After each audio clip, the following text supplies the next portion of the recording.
Bonjour à tous, assalamu alaikum à certains d'entre vous. Donc je vais poursuivre un petit peu le thème que je suis sur ma chaîne depuis un petit moment, à savoir Karim Al-Hanifi et ces choses que je comprends pas, je vais les appeler comme ça, ces choses que je comprends pas. Car je ne comprends pas une chose dans son choix qu'il fait de l'enfant du sacrifice, à savoir Israël. Il nous dit qu'il fait ce choix avec comme intention. Et pour ceux qui se demandent à quoi ça servirait de faire ce genre de choses, en fait, ça te permet deux choses. D'une part, de trouver la bonne interprétation de la parole d'Allah, parce que c'est important quand même de savoir quel est l'enfant qui a été quand même destiné au sacrifice, la plus grande épreuve des 10 épreuves qu'Abraham a reçues. Deuxièmement, c'est aussi honorer Abraham, c'est-à-dire qu'on lui remet son haq. On lui remet eh bien, ce qui a fait partie de sa vie, et avec l'enfant qu'il a partagé, dont il a partagé le moment. Donc c'est important. Il y a aussi un autre point qui est aussi important, c'est de savoir, comme je le répète souvent, c'est de dire que ça veut dire que sur ce point-là, la Torah est falsifiée. Donc, si ce n'est pas le cas, ce point-là dans la Torah ne devient plus falsifié. Donc c'est aussi quand même quelque chose d'important, malgré tout. Et c'est là que moi que je comprends pas en fait.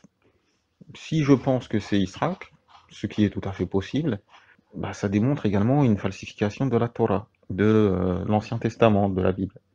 Donc, je vais pas dans cette vidéo développer les arguments pour Ismaël. Je vais montrer, Inch'Allah, la falsification de la Torah par le choix de Ishaq dans nos sources islamiques. Je reviens pas sur la Torah, de toute façon Karim connaît cet épisode. Peut-être que vous-même musulmans, vous connaissez un petit peu ce que je vais dire, et donc vous allez parfaitement suivre. Je vais donc au chapitre 37 sur la péricope unique de l'enfant du sacrifice. Si c'est Ishaq, cet enfant du sacrifice. Comme le dit Karim al-Hanifi, Ibrahim fait l'invocation d'avoir une descendance parmi les pieux, parmi les vertueux, en présence de Sarah. Et donc l'intention qu'il émet quand il fait cette invocation est avec Sarah. Là, par contre, faut pas forcer, Karim, je te le dis tout gentiment, hein, ne le prends pas mal. Quand tu mets en parallèle cette invocation avec l'invocation de Zacharie, tu fais de l'anachronisme. Car en effet, Zacharie, sa femme était âgée et elle était stérile. Mais le parallèle, donc l'anachronisme, est mauvais entre l'invocation de Zacharie et Ibrahim, car s'il le fait, cette invocation, au moment où il est avec Sarah, quand il quitte son peuple, Sarah n'est pas encore stérile à ce moment-là. Donc mettre en parallèle les deux invocations, l'argument en lui-même se suffit largement, il n'y a pas besoin de forcer. Donc je reprends. Ibrahim fait cette invocation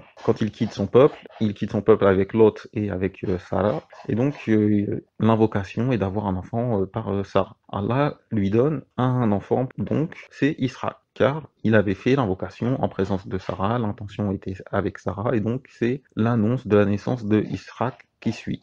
L'enfant grandit, l'enfant peut marcher, peut l'accompagner, donc on va dire qu'il a 12-13 ans, il est en âge de raison. Il est tellement en âge de raison que Abraham lui demande ce qu'il pense de son songe, et l'enfant se soumet. Si c'est Allah qui le demande, allons-y. Qu'ils se soumettent, le couteau est prêt à trancher la gorge d'Israël, mais un ange les arrête, et Allah lui donne un bouc pour remplacer le sacrifice d'Israël. Et donc une fois que cette épreuve est passée, Allah annonce à Ibrahim que l'enfant, Ishaq, est prophète. Ibrahim va avoir dans sa descendance des prophètes, tout du moins un seul pour l'instant. Donc ça c'est la compréhension pour ceux qui pensent que c'est Ishaq. Ceci est en opposition, démontre une falsification avec la Torah. Dans le sens où dans la Torah, l'annonce de Ishaq comme prophète, elle est dès sa naissance. Et il y a même quelque chose de plus, on va dire, c'est que Ibrahim ne fait pas d'invocation pour Ishaq. C'est Allah qui vient à Ibrahim et qui lui annonce qu'il va avoir une descendance parmi lesquelles il y aura des rois et des prophètes sur la terre de Canaan. Vu que c'est un rêve, vu que c'est une parole qui est donnée à Ibrahim, il lui donne comme signe la circoncision. Tu vas circoncire les gens de ta maison. Et donc, plus tard, quand il y a l'annonce dans la Torah à Sarah,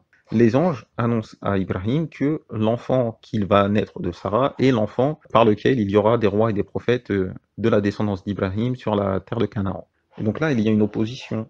Ceux qui pensent que c'est Israël, la prophétie d'Israël n'est pas à sa naissance. Dans un premier temps, Allah donne à Sarah et à Ibrahim Israël, sans dire que ça sera l'enfant qui aura des prophètes et des rois dans sa descendance. Ce n'est que plus tard, au moment du sacrifice, que Allah informe Ibrahim que il aura une alliance et que cette alliance commence par Israël et que Israël est prophète. Et donc dans la Torah, la circoncision, ce n'est pas Ismaïl qui avait 13 ans, c'est Israël qui avait 13 ans. Ismaïl était beaucoup plus vieux, il devait avoir 25-26 ans. On peut même se demander s'il était encore dans la maison. Donc moi, je ne comprends pas comment un musulman peut dire que c'est Isaac et que cela démontre la véracité de la Torah et de la Bible sur cet épisode.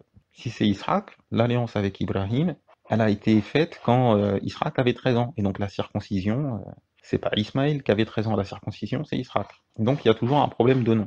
Cette problématique de l'alliance, elle est aussi présente dans la sourate Al-Baqarah. Allah nous dit que il a donné une alliance à Ibrahim après que celui-ci ait été éprouvé. Donc dans cette phrase-là, on va comprendre qu'il fait référence à l'épreuve du sacrifice. Il s'est soumis et donc il lui a annoncé la prophétie de Isaac et donc l'alliance. Et à ce moment-là, Ibrahim lui demande « Et ma descendance ?» Donc c'est bien la descendance, l'alliance avec la circoncision pour les juifs. Et Allah lui répond à Ibrahim « Parmi ta descendance, l'alliance ne sera qu'avec ceux qui ne sont pas injustes. » Donc ce verset dans la sourate 2 confirme, pour ceux qui pensent que c'est Isaac, confirme que c'est l'annonce de la prophétie de Isaac et qu'au moment de l'annonce de la prophétie de Isaac, il y a eu une alliance avec la descendance. Donc, dans la Torah, Ismaël qui a 13 ans au moment de la circoncision, au moment de l'alliance, c'est faux. Je ne comprends pas. Il y a une falsification.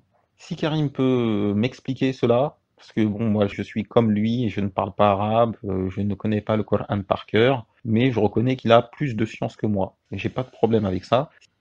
Explique-nous, Karim. Je ne comprends pas. Explique-moi, Karim. Le musulman, qu'il choisisse Ismaël ou qu'il choisisse Ishaq, ça démontre une falsification de la Torah pour moi, et de la Bible, de l'Ancien Testament. Si vous avez une once de réponse, n'hésitez pas à me guider dans les commentaires, parce que moi je ne comprends pas. N'hésitez pas à partager aussi cette vidéo, peut-être que j'aurai une réponse par votre partage. Je ne comprends pas comment est-ce qu'un musulman qui croit que c'est Ishaq peut dire que cela confirme la Torah. Merci à vous, bonne continuation, salam alaikum wa rahmatullahi wa barakatuh.